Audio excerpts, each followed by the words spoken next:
Boa noite. Antes de começarmos, peço que você se inscreva no canal para acompanhar este relato impressionante. O que você está prestes a ouvir não é uma simples teoria ou uma história inventada. É um testemunho real, encontrado nos cantos mais obscuros da internet e enviado por Eduardo Vasconcelos, um ex-padre que decidiu expor um segredo terrível sobre o Vaticano, um segredo que pode mudar tudo o que sabemos. Tudo começou nos anos 80. Eduardo sempre foi um homem de fé, dedicado à igreja desde muito jovem. Ingressou no seminário com o coração cheio de esperança, acreditando que sua missão na Terra era ajudar o próximo. E durante anos, ele acreditou que estava no caminho certo.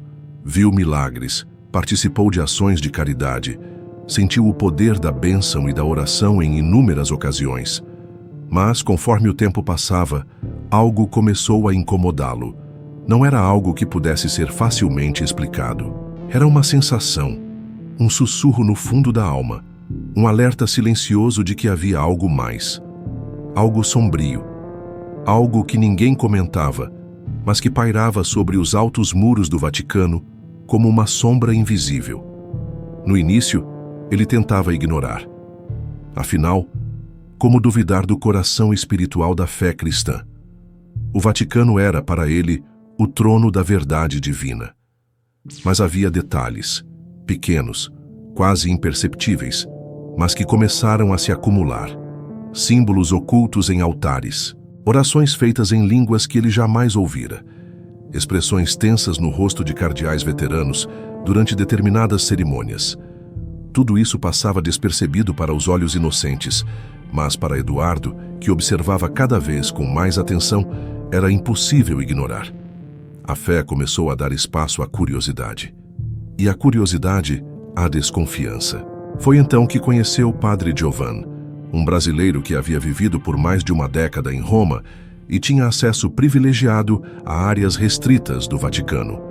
Tornaram-se amigos rapidamente e Eduardo, esperançoso, viu em Giovan a chance de obter respostas para as perguntas que o consumiam. No entanto, cada vez que tentava puxar assunto sobre o que acontecia dentro dos bastidores do Vaticano, Giovan desconversava, mudava de assunto, ria, como se fosse bobagem. Até que, numa noite silenciosa regada a taças de vinho tinto, Eduardo tomou coragem. "O que realmente acontece lá dentro?" perguntou, encarando-o nos olhos. Giovan ficou em silêncio por um longo tempo. Depois riu. Mas não era uma risada leve. Era nervosa, tensa, quase desesperada. E então, sem encará-lo de volta, murmurou: "Nem mesmo o Papa sabe de tudo." Aquela frase foi um divisor de águas na vida de Eduardo. Como assim? Como o líder supremo da Igreja Católica não teria acesso total às informações? Eduardo pressionou, mas Giovan hesitava. Dizia que era perigoso saber demais. Até que, vencido pela insistência, revelou algo que mudaria tudo. O Vaticano controlava alguns dos maiores observatórios astronômicos do mundo. À primeira vista, parecia irrelevante. Um desvio de assunto. Mas Giovan garantiu: "Eles não observam o céu apenas por ciência. Eles estão procurando por algo. Algo que não é deste mundo." As palavras ecoaram na mente de Eduardo pelos dias seguintes. Por quê? O que estavam buscando? E por que ninguém falava sobre isso? Eduardo começou a investigar. Vasculhou arquivos antigos, conversou com astrônomos ligados à igreja, revisitou textos teológicos esquecidos. E quanto mais cavava, mais assustadoras eram as descobertas. Muitos dos primeiros cientistas da igreja, considerados santos inclusive, não estudavam os céus por paixão. Eles monitoravam, vigiavam, algo que se movia entre as estrelas. Quando Eduardo começou a fazer perguntas mais diretas a outros padres, a reação foi imediata. Silêncio, desconforto. Alguns evitavam-no, outros lhe lançavam olhares estranhos. Mas um monsenhor já idoso e com aparência cansada, sussurrou algo que Eduardo jamais esqueceria: "Se você soubesse o que eu sei, não dormiria nunca mais." Dias depois, durante uma noite silenciosa, Eduardo andava sozinho pelos corredores antigos do Vaticano. O lugar era carregado de séculos de história, mas naquela noite algo estava diferente. foi quando ele viu uma figura, um ser, parado no fim do corredor. Não era um padre, nem um cardeal. Parecia humano, mas não era. A pele era alva como porcelana, o cabelo tão claro que parecia brilhar à luz fraca do candelabro, e os olhos, um azul tão profundo que pareciam refletir o próprio universo. Usava uma túnica que mudava de cor sutilmente, entre o branco e o cinza prateado. No pulso, um bracelete com símbolos que Eduardo jamais reconhecera. Ele congelou. O ser virou-se lentamente e sorriu, mas não era um sorriso humano. Era uma consciência superior observando um inseto curioso. Eduardo não conseguiu dormir naquela noite. Em sua mente, perguntas gritavam. Que ser era aquele? Haveria ligação com os anjos descritos na Bíblia? Ou era algo muito mais antigo e desconhecido? Nos dias seguintes, ele se afundou no estudo das Escrituras. Releu passagens antigas com uma nova lente, e tudo parecia se encaixar. Carruagens de fogo descendo do céu. Seres com vestes brilhantes e olhos como chamas. Rodas dentro de rodas, girando no ar. Visões do profeta Ezequiel. Textos do livro de Enoque. Cartas escondidas dos primeiros séculos da Igreja. O que antes era símbolo divino, agora soava como descrição literal de tecnologia avançada, de seres físicos, inteligências que visitaram a humanidade há milênios. Eduardo percebeu que não era o primeiro a fazer essas conexões.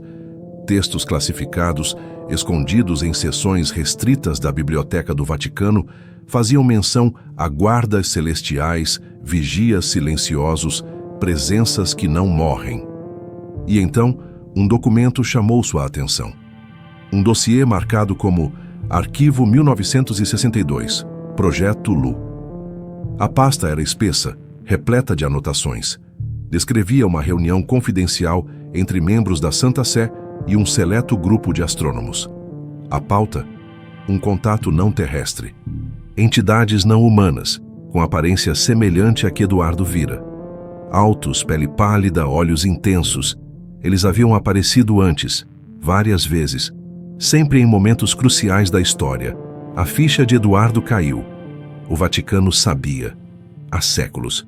Eles não só sabiam, mantinham contato e escondiam isso do mundo. Foi então que o jogo virou. Ele começou a notar presenças estranhas ao seu redor. Sempre os mesmos rostos nos mesmos lugares. Um homem de terno cinza que parecia brotar das sombras. Um cardeal que sempre surgia quando ele estava em uma biblioteca restrita. Uma noite, um bilhete foi deixado sob sua porta. Pare de perguntar. Aquilo foi a confirmação que faltava. Mas não parou. E então, algo ainda mais sinistro aconteceu. Um padre jovem, o tímido Antônio, o puxou num canto escuro dos corredores. Eles estão por toda parte, sussurrou com pavor nos olhos. Sempre estiveram. Antes que pudesse explicar mais, passos apressados ecoaram e Antônio sumiu na escuridão. Na mesma noite, Eduardo teve um novo encontro com o ser misterioso. Dessa vez, dentro de seu próprio quarto. Uma sombra na porta. O frio invadiu seu corpo. Ele não conseguia se mover. O ser se aproximou e, com um gesto simples da mão, transferiu uma enxurrada de imagens para sua mente. O espaço infinito, estruturas colossais flutuando em órbita, formas de vida não humanas. E o Vaticano, não como conhecemos, mas como uma construção feita sobre ruínas de algo muito mais antigo. Eduardo acordou em choque. Mas o mais perturbador era a sensação. Algo dentro dele tinha mudado. Ele agora sabia, e isso era imperdoável. Nos dias seguintes, sua sala foi revirada. Seus arquivos sumiram. Os homens de terno cinza se aproximaram. O Vaticano queria silenciá-lo, mas Eduardo decidiu agir. Escreveu um manuscrito, uma confissão completa, escondida nos subterrâneos de Roma. E então, desapareceu. Mas sua história não termina aí. Algumas semanas depois, um jornalista recebeu uma carta sem remetente. Dentro, cópias do manuscrito e fotos borradas de criaturas pálidas em corredores escuros. O jornalista tentou entrar em contato com Eduardo, mas foi tarde demais. A última notícia foi a de uma van preta estacionando à noite. Ninguém sabe o que aconteceu com Eduardo Vasconcelos. Seu nome sumiu dos registros da igreja, mas algumas cópias do manuscrito ainda circulam pela internet. E agora a pergunta que não quer calar: o que de fato o Vaticano está escondendo? Boa noite. Se você gosta de histórias misteriosas e revelações chocantes, já se inscreve no canal para não perder nenhum relato como esse. Hoje, trago um depoimento que encontrei nos cantos mais obscuros da internet. Um testemunho assustador de alguém que trabalhou no coração do Vaticano e viu coisas que jamais poderiam ser reveladas. O nome dele foi alterado por questões de segurança. Então, vamos chamá-lo de Daniel Carter. Trabalhei no FBI por mais de 2 décadas, especificamente na unidade de análise comportamental. Minha missão era entender mentes, prever comportamentos e detectar padrões ocultos onde ninguém mais via. E por mais estranhos que fossem os perfis que já analisei, serial killers, espiões, infiltrados, nada se compara ao que testemunhei nos corredores subterrâneos do Vaticano. A história começou com um telefonema de um velho colega da agência. A voz dele estava estranhamente hesitante, como se cada palavra fosse pesada demais. Ele disse que havia recebido uma proposta de trabalho confidencial, com remuneração absurdamente acima do que qualquer setor público jamais pagaria. Curioso, perguntei se havia espaço para mais alguém. Ele demorou, mas prometeu verificar. 3 dias depois, recebi a resposta. Eu estava dentro. Partimos para Roma em silêncio, sem saber exatamente quem nos contratava. Não havia briefing oficial, nem organograma. Apenas orientações vagas, códigos de conduta e exigência de confidencialidade extrema. No aeroporto, fomos recebidos por um homem de aparência impecável, mas sem expressão. Ele nos levou em um carro blindado, com janelas escuras e ausência completa de identificação. Achei que iríamos para uma base de operações clandestina ou talvez uma mansão privada. Mas à medida que nos aproximávamos do destino, uma verdade fria começou a se revelar. Estávamos entrando no Vaticano. Uma pontada de receio atravessou meu estômago. A Cidade Santa, centro espiritual do catolicismo, jamais havia sido associada a operações secretas em meus anos de FBI. Ao menos, não desse tipo. O processo de admissão foi quase desumano em sua rigidez. Termos jurídicos em várias línguas, documentos com tarjas negras, exigência de exames físicos, mentais e assinaturas sobre cláusulas que, se quebradas, poderiam nos levar à prisão perpétua. Tudo isso por um trabalho de segurança privada. Achei que protegeríamos manuscritos antigos, arte sacra valiosa, ou até mesmo algum cardeal controverso. Estava redondamente enganado. Após horas de burocracia, fomos levados para uma ala restrita, uma parte do Vaticano que turistas jamais veriam. Lá, um elevador blindado nos aguardava. O painel interno não exibia andares numerados, apenas símbolos. Quando as portas se fecharam, senti a temperatura cair alguns graus. A descida foi longa, silenciosa, opressora. Cada nível parecia exigir uma nova camada de segurança. Scanners biométricos, identificação por retina, sensores térmicos e guardas armados com armas que eu não reconhecia de nenhum inventário americano. No nível mais profundo, a atmosfera era completamente diferente de qualquer coisa que eu já havia experienciado. O ar era pesado, quase sólido. A sala principal era colossal, uma mistura de arquitetura medieval com tecnologia de última geração. Era como estar dentro de uma catedral futurista e sepulcral ao mesmo tempo. Corredores longos abrigavam vitrines blindadas, seladas com símbolos esculpidos no vidro, alguns familiares, como o hebraico antigo, outros completamente indecifráveis. Dentro delas, repousavam artefatos, livros, objetos que claramente não pertenciam a nenhum museu conhecido. Mas havia algo além dos objetos, algo vivo. Dentro de algumas vitrines, havia seres. Eles pareciam humanos, mas ao mesmo tempo não eram. Altos demais, esguios demais, com pele de porcelana fria e olhos tão penetrantes que, ao encará-los, Sentia como se meu subconsciente estivesse sendo sondado. Eles não estavam mortos. Respiravam. Seus peitos subiam e desciam lentamente, e seus olhos nos seguiam a cada passo. Era como ser observado por uma força superior ou inferior.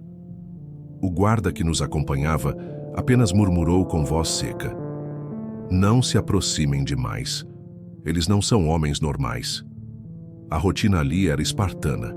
Tínhamos horários rígidos, movimentação limitada e uma ordem clara: observar, relatar, mas nunca interagir. Os cientistas, homens pálidos e sisudos, evitavam contato visual. Falavam entre si em códigos, alternando entre latim, alemão e dialetos arcaicos. Fragmentos de conversas nos deixavam inquietos. Cativeiro sagrado, selos de contenção, hierarquias proibidas. Mas nada era explicado. Apenas vigiávamos. Porém, havia um detalhe que nos atormentava. Aqueles seres nunca comiam, nunca bebiam, nunca dormiam, e mesmo assim estavam vivos. Certa noite, observando um dos seres, meu amigo, que sempre fora cético, murmurou: "Você acha que são humanos?" Eu não respondi.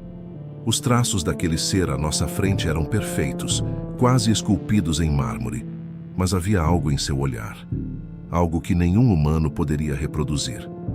Foi então que ele completou: "E se forem anjos?" A ideia soava absurda, mas, e se fosse verdade? Naquela mesma semana, percebi algo estranho em uma das vitrines. O vidro continha símbolos que, sob certas luzes, pareciam brilhar por dentro. Um cientista se aproximou com um objeto semelhante a um crucifixo, mas feito de metal escuro e cravejado com gemas. Quando ele se aproximou, os olhos do ser dentro da vitrine se fecharam por um segundo, como se reagisse. Aquilo me fez pensar: e se os símbolos servem para contê-los? E se não fossem simples humanos, mas entidades cujo poder precisava ser aprisionado com métodos esotéricos? Tudo mudou quando, numa noite silenciosa, um dos cientistas esqueceu um caderno aberto sobre a mesa de segurança. A tentação foi maior que o medo. Folheei o conteúdo rapidamente. Entre os registros, encontrei desenhos de hierarquias celestes, menções a textos apócrifos, referências cruzadas com mitologias sumérias, egípcias e babilônicas. E então, um nome apareceu, repetido dezenas de vezes: Anunnaki. Era como um soco no estômago. Eu já ouvira aquele nome antes. Teorias sobre deuses astronautas, entidades que vieram antes da civilização humana. Mas aqui, no subsolo do Vaticano, ele não estava associado à ficção, e sim a protocolos reais. Protocolos de contenção. Relatos descreviam os Anunnaki como entidades pré-diluvianas, seres que coexistiram com os primeiros humanos e que foram selados por ameaçar o equilíbrio entre mundos. Meu amigo se aproximou e viu o caderno. Seu rosto ficou branco. "Coloca isso de volta", sussurrou. Fiz o que pediu, mas já era tarde. Algo havia despertado, e não estou falando de nós. Na noite seguinte, um som abafado ecoou da sala principal. Um zumbido sutil, grave, como uma prece invertida. Paramos imediatamente. Vinha de uma das vitrines. O ser ali dentro não se movia, mas seus olhos não eram mais os mesmos. Não estavam observando. Estavam se comunicando. Os símbolos ao redor do vidro pulsavam levemente, como se respondessem à consciência do ser. E então, sem palavras, senti algo invadir minha mente. Uma pressão interna, como se minha própria alma estivesse sendo sondada por uma entidade muito mais antiga. A sensação durou segundos, mas me marcou profundamente. Não consegui dormir naquela noite, nem a seguinte. E meu amigo começou a piorar. Evitava os olhos das criaturas, murmurava frases soltas, às vezes em línguas que eu não compreendia. Até que uma madrugada, ele me encarou e disse: "Sonhei com ele." Ele falou comigo. "O que ele disse?" perguntei. Após um longo silêncio, ele respondeu que está aqui há muito tempo e que precisa ser libertado. As semanas seguintes foram um colapso silencioso. Os cientistas começaram a trocar olhares nervosos. Um guarda veterano nos puxou num corredor e murmurou: Vocês precisam sair daqui. Eles não esquecem. Fomos até nosso supervisor, pedimos desligamento imediato. Ele apenas assentiu, como se já esperasse. Nos entregou documentos e disse com frieza cirúrgica: vocês nunca estiveram aqui. Fomos levados de volta ao aeroporto, sem explicações, sem despedidas. A única coisa que trouxemos foi o silêncio. De volta aos Estados Unidos, tentei seguir minha vida, mas os sonhos começaram. Flashbacks, sussurros, a presença. E então um e-mail sem remetente: eu preciso voltar. Meu coração gelou. Eu sabia quem era. Nunca consegui responder. E talvez seja melhor assim. Se os anjos existem, será que são mesmo feitos de luz? Ou seriam prisioneiros de um segredo tão antigo que o próprio Vaticano preferiu enterrá-los, selados para sempre no ventre da terra? Agora, eu pergunto a você: você acredita em anjos? E se sim, como eles se parecem para você? Boa noite. Se você gosta de histórias misteriosas e revelações chocantes, já se inscreve no canal para não perder nenhum relato como esse. O livro foi encontrado por acaso, enterrado sob as ruínas do que um dia foi o Templo de Salomão. A equipe de arqueólogos não percebeu de imediato sua importância, mas a capa de couro com textura incomum e brilho levemente dourado chamava a atenção, diferente de qualquer outro artefato encontrado na região. O livro parecia intacto, como se tivesse desafiado o tempo. Seus detalhes em alto relevo e inscrições desconhecidas sugeriam algo além de um simples manuscrito histórico. Quando o Vaticano soube da descoberta, a reação foi imediata. Autoridades eclesiásticas se mobilizaram, enviando representantes para confiscar o livro. Sem dar explicações, os pesquisadores intrigados tentaram argumentar, mas receberam apenas um aviso: aquilo não deveria ser estudado por qualquer um. Oficialmente, o livro jamais existiu. Extraoficialmente, ele foi levado para os arquivos mais secretos do Vaticano, onde apenas um grupo seleto teria acesso ao seu conteúdo. Durante os anos que se seguiram, linguistas, criptógrafos e teólogos se debruçaram sobre o manuscrito, trabalhando incansavelmente para decifrar os símbolos enigmáticos. À medida que o tempo avançava, ficava claro que aquelas páginas escondiam algo além de textos sagrados ou registros históricos. Havia padrões repetitivos, sequências matemáticas complexas e uma linguagem simbólica que não se encaixava em nenhum alfabeto conhecido. Um conjunto de caracteres se repetia com frequência em momentos específicos, como se fosse a chave para algo maior. Eventualmente, os estudiosos perceberam que o conteúdo não se limitava à teoria. Havia um rito descrito em detalhes meticulosos, um ritual de invocação. Segundo o texto, se executado com precisão, o rito permitiria a manifestação de uma entidade celestial. Mas o livro era vago quanto ao propósito real da convocação, e mais ainda sobre as consequências. O debate foi intenso e silencioso. De um lado, vozes cautelosas alertavam sobre os riscos de lidar com forças desconhecidas, especialmente por meio de um manuscrito que surgira sem contexto, como se tivesse sido enterrado propositalmente. Do outro lado, havia estudiosos fascinados com a possibilidade de obter uma prova irrefutável do mundo espiritual, algo que poderia redefinir a compreensão humana sobre o divino. A decisão final veio dos níveis mais altos da Santa Sé. Em total sigilo, foi autorizado o experimento. Um subterrâneo protegido, isolado por várias camadas de segurança física e espiritual, foi preparado.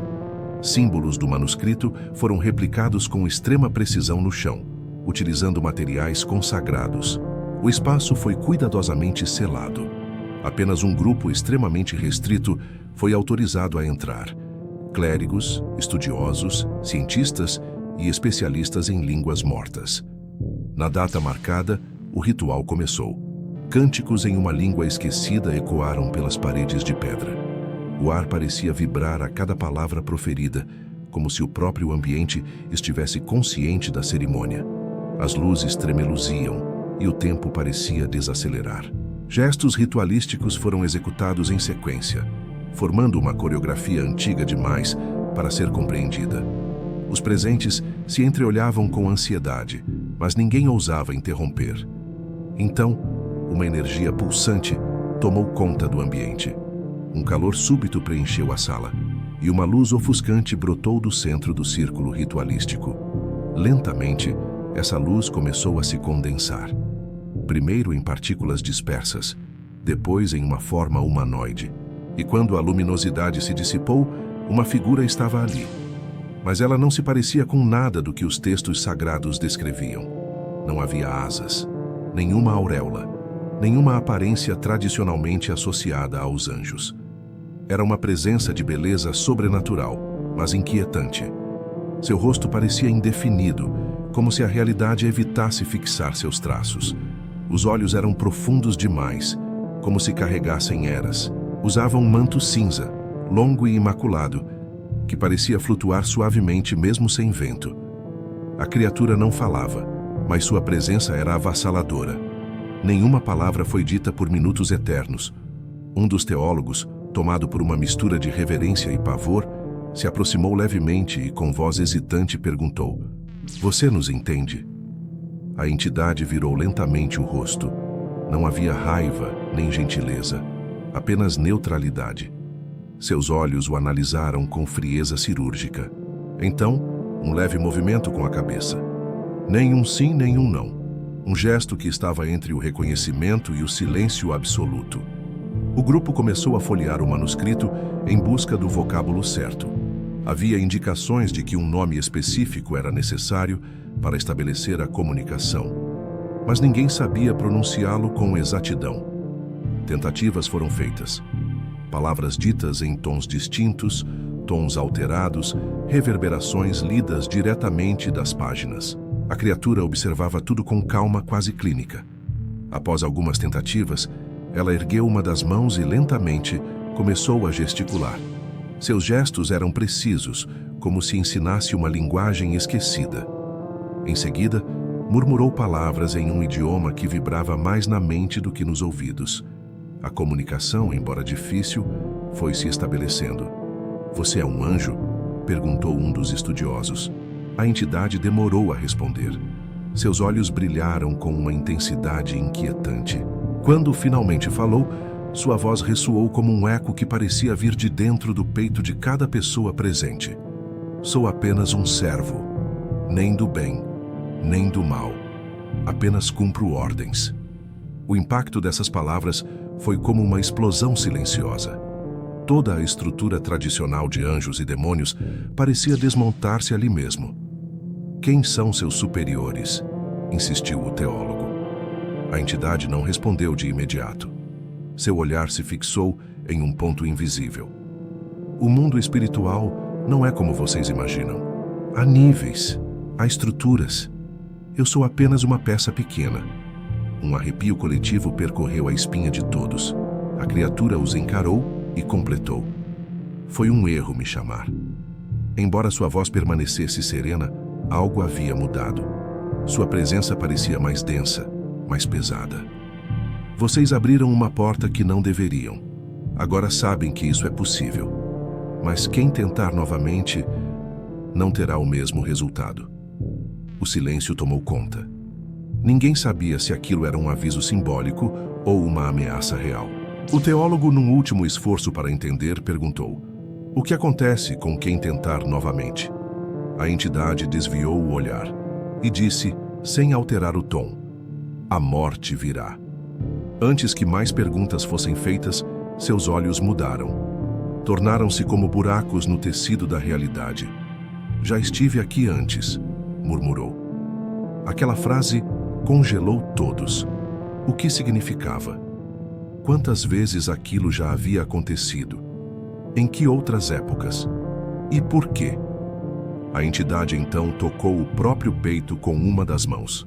"Meu tempo aqui acabou." Sua forma começou a brilhar novamente, agora de forma mais instável. Os símbolos no chão começaram a desaparecer, queimando lentamente como brasas que se apagam. E em um piscar de olhos, ela se foi. O vazio que permaneceu era mais pesado que sua presença. O grupo permaneceu imóvel. O chão ainda exibia as marcas carbonizadas dos símbolos rituais. Olhavam uns para os outros sem saber o que dizer. O líder da equipe quebrou o silêncio com uma ordem fria e direta. Isso será documentado, mas jamais divulgado. Todos sabiam que haviam testemunhado algo sem precedentes, mas havia uma sombra pairando sobre aquele evento. A frase dita pela entidade, "Já estive aqui antes", ecoava na mente de todos. O que isso significava para a história da humanidade? Começou então uma busca desesperada por registros antigos, e eles encontraram. Em documentos do século XI, arquivados e esquecidos nas profundezas do Vaticano, havia uma descrição surpreendentemente similar. Uma invocação, uma figura, um manto cinza. Mas o relato terminava abruptamente, com páginas faltando. O responsável pela anotação da época fora excomungado. Nada mais restava. E então começaram os sinais. Um dos linguistas que havia participado do ritual começou a apresentar insônia extrema. Depois, alucinações. Sonhos recorrentes com a entidade, sempre repetindo a mesma frase. "Vocês abriram algo que não pode ser fechado." Outros membros relataram eventos estranhos. Sombras que se moviam sozinhas. Livros que mudavam de lugar. Equipamentos que falhavam sem explicação. Um padre que não acreditava em nada daquilo foi encontrado em estado de choque. "Tem algo aqui conosco", sussurrou antes de ser internado. O Vaticano reagiu rapidamente.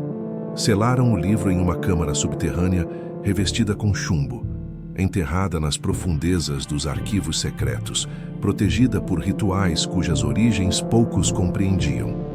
Nenhuma nova análise seria permitida. Mas era tarde demais.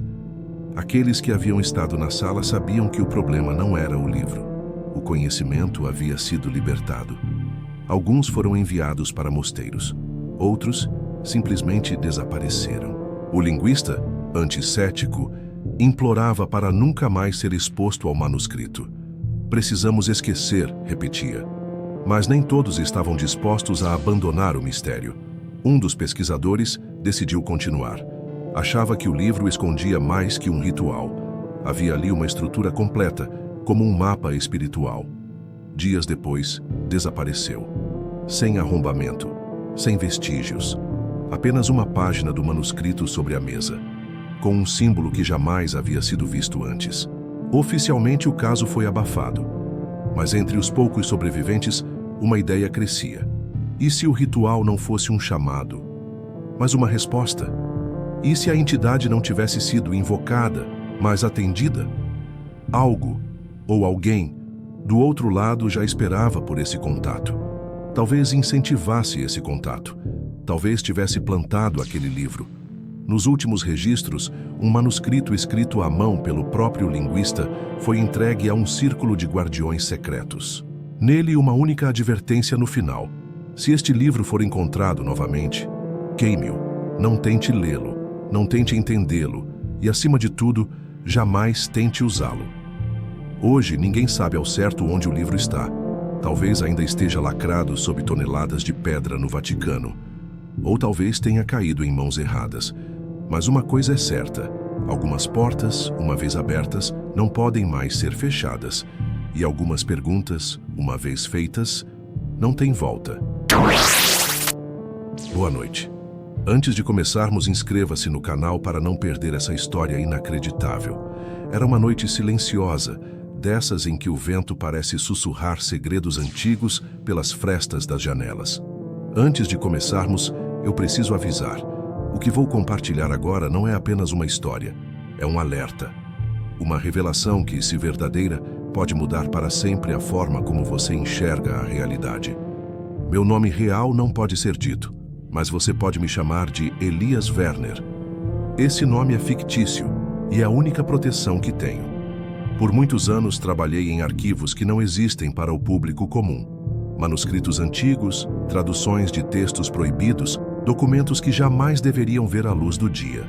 E foi nesse mundo de letras apagadas pelo tempo que encontrei algo que, sinceramente, eu gostaria de nunca ter lido. Um manuscrito capaz de colocar em xeque tudo o que acreditamos sobre a origem da humanidade e sobre a história que nos foi contada. Esse manuscrito, segundo as informações que o acompanhavam, não veio de uma biblioteca pública ou de um museu. Ele teria sido retirado, de forma não oficial, de um acervo particular ligado a uma organização chamada Tenebris. Ninguém sabe ao certo quem está por trás dela, mas há indícios de que é formada por pessoas poderosas o bastante para manipular fatos históricos e silenciar vozes incômodas. O texto descrevia uma versão da queda de Adão e Eva radicalmente diferente daquela que você conhece. Não era um mito, nem uma alegoria.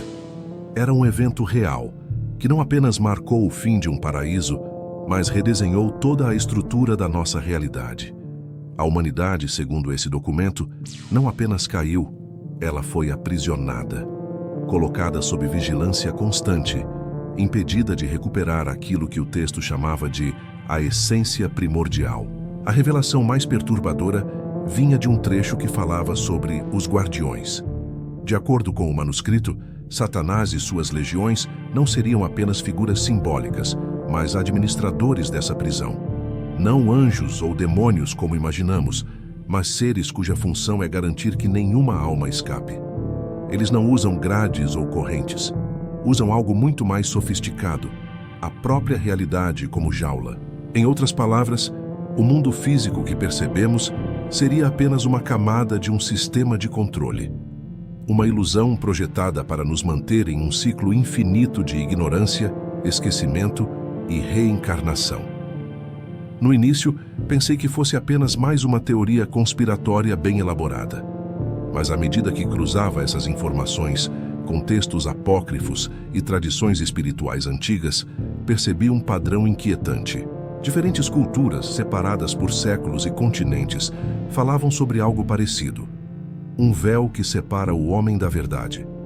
Um bloqueio real, vibracional, segundo o manuscrito, que impede nosso retorno a um estado original de existência. O Éden, portanto, não teria sido destruído. Ele ainda existiria intocado, mas inacessível à nossa percepção limitada. E se isso fosse verdade, implicaria que fomos deliberadamente afastados de nossa própria natureza. Toda a estrutura de nossas vidas, desde a cultura até as instituições, existiria para reforçar esse afastamento. Várias religiões antigas alertavam sobre um ciclo infinito de nascimento e morte, a famosa roda de Samsara. Não é apenas uma crença oriental. Mitos do Oriente Médio, rituais africanos e lendas indígenas também falam sobre o perigo de permanecer preso nesse ciclo. É como se o mundo inteiro tivesse herdado fragmentos de um mesmo aviso. Mas há algo que torna essa prisão ainda mais eficiente. Nós não percebemos que estamos nela. Desde o nascimento, somos condicionados a aceitar o que nos é apresentado como realidade. A educação, a cultura de massa, até mesmo certas doutrinas religiosas, podem estar moldadas para manter nossa atenção voltada para conflitos, desejos e distrações. Tudo o que nos tira o foco de questionar a própria estrutura da existência. O manuscrito descreve Satanás não como um simples tentador, mas como um senhor das ilusões, mestre em criar cenários que impeçam qualquer percepção além da superfície. Foi nesse ponto que o nome Orion K apareceu. Um usuário anônimo, ativo em fóruns ocultos da chamada Dark Web, que teria divulgado parte desse manuscrito. Ele afirmava que era possível romper o bloqueio vibracional. Entre as práticas sugeridas estavam o silêncio prolongado, a meditação profunda e orações específicas capazes de sintonizar a frequência original. Não era qualquer oração, mas uma fórmula que ecoava princípios de vibração e ressonância presentes em tradições milenares. Civilizações antigas pareciam entender muito mais sobre isso do que nós. Os egípcios, por exemplo, acreditavam que a alma precisava atravessar provas para libertar-se deste mundo. Os gnósticos falavam sobre os arcontes, entidades encarregadas de manter a humanidade aprisionada. Em culturas distantes, encontramos a mesma ideia de barreiras invisíveis e guardiões implacáveis. Se esses povos estavam de fato apontando para a mesma verdade, então estamos diante de um sistema de controle que atravessa milênios. Um projeto tão bem estruturado que até a história oficial poderia ter sido moldada para esconder essa prisão. Segundo o manuscrito, Adão e Eva não foram apenas expulsos. Eles foram selados dentro dessa estrutura ilusória, assim como nós. E aqueles que tentaram revelar essa verdade ao longo dos séculos foram perseguidos, ridicularizados ou apagados. Outro trecho particularmente perturbador falava sobre a natureza do Éden. Não um local físico, mas uma dimensão paralela, separada da nossa por uma barreira de frequência. O acesso a essa dimensão exigiria uma elevação vibracional extrema, algo que apenas alguns poucos teriam conseguido em toda a história. Orion K. afirmava que essas informações eram perigosas demais para circular. Pouco tempo depois de suas publicações, ele desapareceu. Seu perfil foi apagado do fórum The Hidden Codex e todos os arquivos removidos sem deixar rastros. E aí surge a pergunta: se tudo isso fosse apenas ficção, por que alguém se daria ao trabalho de apagar cada vestígio? Talvez a resposta esteja no próprio mecanismo de controle: a ignorância. Enquanto não questionarmos a natureza da realidade, permaneceremos prisioneiros sem perceber. Isso é o que torna essa descoberta tão perturbadora. O manuscrito dizia que nunca fomos apenas seres humanos limitados, mas sim fragmentos de uma luz primordial, enganados e rebaixados a uma condição menor. O texto também fazia uma conexão intrigante entre a queda e a própria experiência do tempo. Antes da expulsão, Adão e Eva viveriam em um estado de eterno agora, imunes ao envelhecimento. A queda teria introduzido o tempo linear, o que nos condenou ao desgaste físico e à morte. Curiosamente, relatos de experiências de quase morte e estados meditativos profundos descrevem uma sensação de tempo suspenso, como se fosse possível vislumbrar por instantes a verdadeira natureza da existência. O fruto proibido não seria uma maçã literal, mas um símbolo para uma alteração de frequência. Comer dele significou tornar-se mais denso, mais físico, caindo para uma vibração mais baixa. Essa ideia aparece em tradições que descrevem a humanidade como tendo caído da luz para um plano inferior. O manuscrito afirmava que ainda carregamos fragmentos dessa luz original, mas eles estão encobertos por camadas de condicionamento. A chave para libertar-se não estaria em conhecimento externo, mas na redescoberta dessa centelha interior. Mas há um obstáculo perigoso: o medo. Medo de desafiar dogmas, medo de ser condenado, medo de olhar para além das fronteiras impostas. E se o verdadeiro pecado original não fosse a desobediência, mas sim a aceitação cega dessa prisão? Talvez o Éden ainda esteja aqui, invisível aos nossos olhos treinados para ver apenas o que a ilusão permite. As práticas antigas, jejum, silêncio, meditação, não seriam apenas rituais religiosos, mas mecanismos para enfraquecer as paredes da cela invisível. No entanto, aqueles que tentam romper esse ciclo enfrentam resistência. O manuscrito insistia que forças invisíveis atuam para impedir a disseminação dessa verdade, usando até mesmo o conceito de heresia como arma de silenciamento. E então a questão que ecoa é: por que fomos aprisionados? O texto sugeria que houve uma rebelião nos céus, uma ruptura que resultou na nossa queda. Não foi acidente, foi um ato deliberado para submeter a consciência humana ao controle. Isso significa que não apenas estamos presos, como estamos sendo mantidos assim de forma intencional.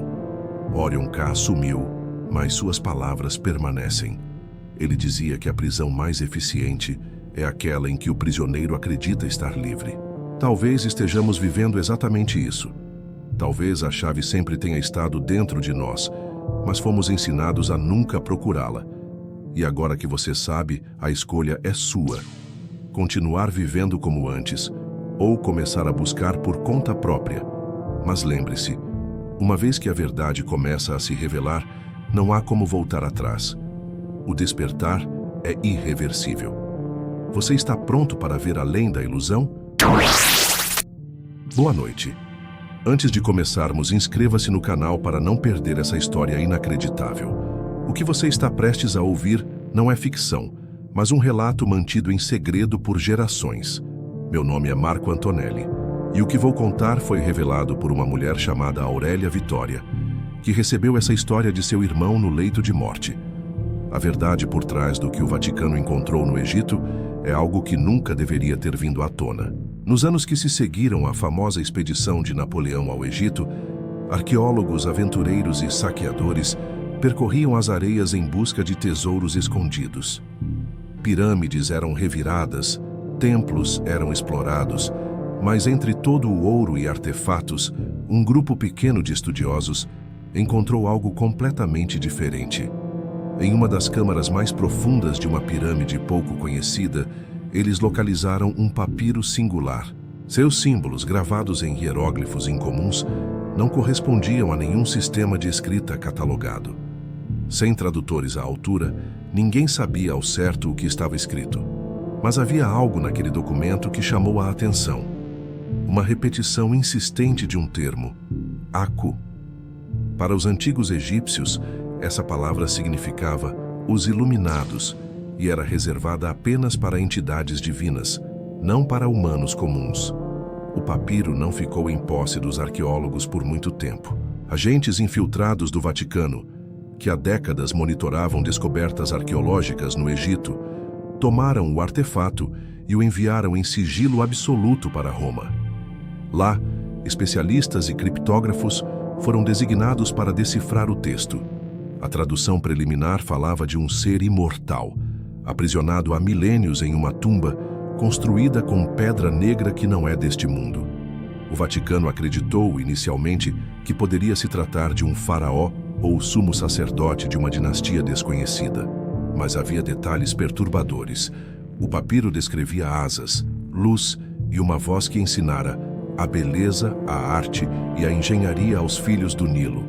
Isso ultrapassava a arqueologia e entrava em território perigoso, algo que poderia abalar dogmas milenares. Decididos a investigar sem chamar atenção, os líderes do Vaticano financiaram discretas expedições ao local descrito no documento.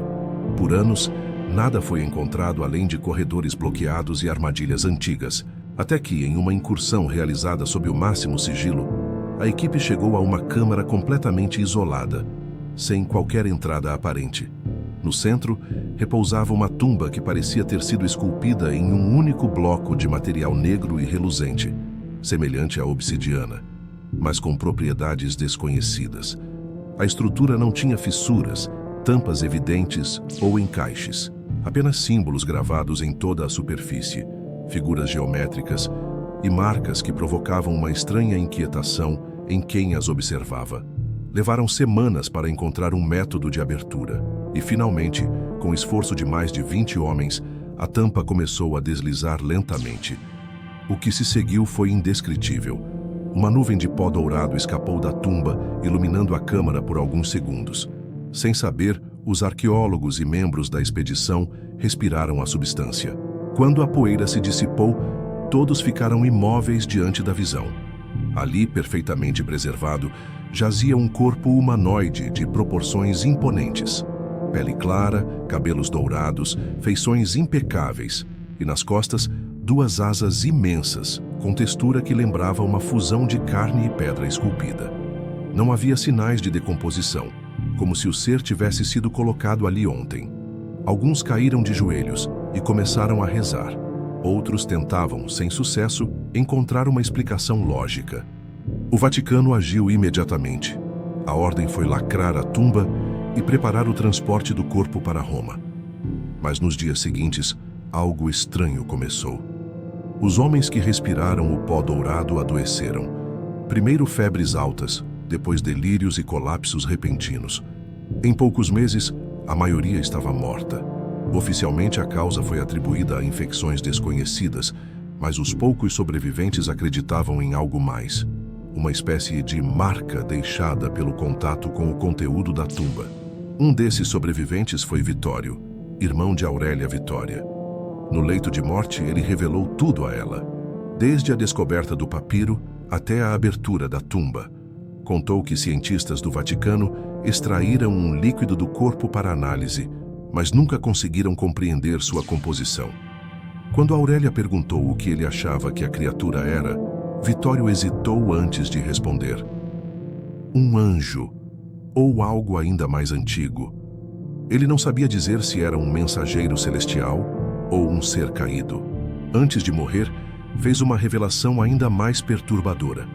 Segundo algumas traduções do papiro, essa entidade teria vivido entre os egípcios, ensinando artes, tatuagens, adornos e até técnicas avançadas de engenharia.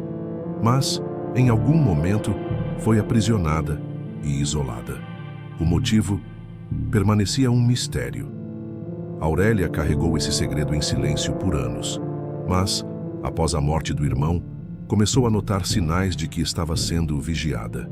Pessoas estranhas a observavam na rua. Telefonemas silenciosos se tornaram frequentes. Até que, certa noite, um envelope anônimo chegou à sua porta. Dentro, apenas 3 palavras: "Você não está segura." Dias depois, um homem de terno escuro entrou em sua casa sem ser convidado. Colocou sobre a mesa uma cópia do manuscrito que Aurélia havia escrito sobre o relato do irmão. Todas as páginas traziam um carimbo vermelho. "Queime isto", ordenou. Sem alternativas, ela obedeceu, queimando o manuscrito diante dele. Mas o que o homem não sabia é que Aurélia havia feito cópias escondidas. Decidida a não deixar a história morrer, começou a enviar trechos anônimos para pesquisadores, jornalistas e historiadores. Poucos davam atenção, mas fragmentos da narrativa começaram a circular discretamente. Até que, um dia, ela recebeu um pacote inesperado. Dentro, um pergaminho envelhecido com o selo do Vaticano, descrevendo a operação secreta no Egito e confirmando um detalhe aterrador: o corpo do ser desaparecera. Para Aurélia, aquilo era a prova final. O Vaticano havia escondido o anjo por séculos, mas agora ele não estava mais onde fora encontrado. Ela procurou um jornalista conhecido por expor segredos perigosos e juntos criaram um plano para divulgar a história sem que pudesse ser desacreditada facilmente. Nas semanas seguintes, artigos misteriosos começaram a surgir em diferentes jornais, levantando suspeitas sobre arquivos secretos do Vaticano. A reação foi imediata. Documentos históricos foram subitamente reclassificados como inacessíveis, e rumores surgiram sobre uma cripta subterrânea fechada para reformas. Aurélia sabia o que aquilo significava. Eles estavam movendo o segredo outra vez. Hoje, ninguém sabe ao certo onde está o corpo. Mas uma pergunta continua assombrando Aurélia: ele ainda está morto ou já despertou?